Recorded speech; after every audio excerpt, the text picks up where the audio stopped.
Indaba kaMdiliza qoqolazitha uveze uyadlala umhlanu vele. Cha uyakhuleka lapho kahle hlevana ukudla amavuno nokhakhala wenkosikazi uzinqeze intombi zasemakade nogegeba. Cha kade ngangigcina ngisanazi kodwa ke kunento engithintile lapha ngiyibone kwelinye ikhasi.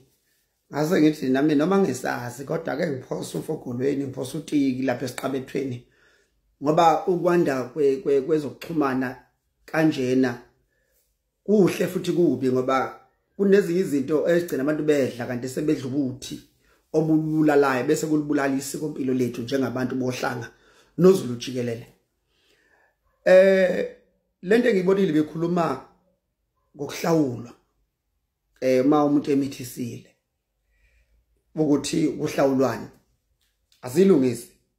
Uma umuntu emithisile awuhlawuli yona intombi ayihlawula.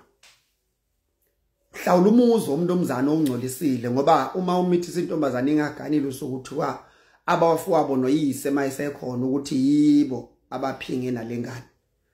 Ingakho inkomo ekhishwayo kuthiwa ingeza amagceke.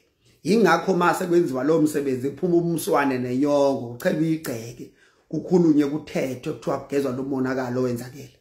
Intombakazi yahlawula.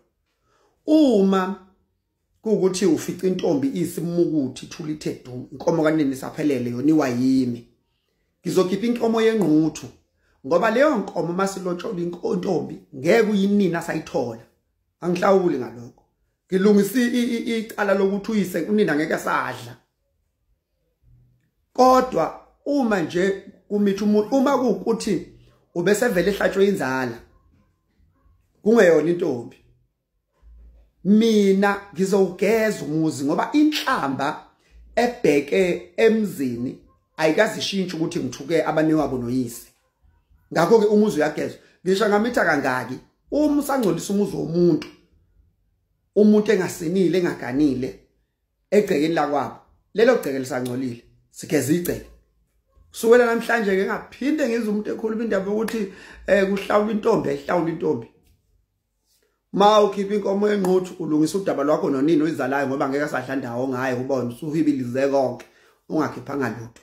Yilokho nje nabohlanga bengithi angidlulise ngokuxoxa ngelinye ilanga lokuthi ingane iyahlengwa ilotsholwa ingane elotsholwayo kulotsholwa umfazi oganayo nje intombi mayilotsholwa kuthiwa uyagana nona kuba umfazi umuntu olotsholwa ingane iyahlengwa futhi asikho isibalo seyinkomo silungise lonto kuba uxoxa nokubonisana kwemndeni ngoba kwasekudaleni thina Zulu nezizohlanga sasixoxa sibonisana. Ingakho nesibalo seyinkomo elobola umuntu sasingekho nesokuhlenga umuntu asikho ayigcine encinci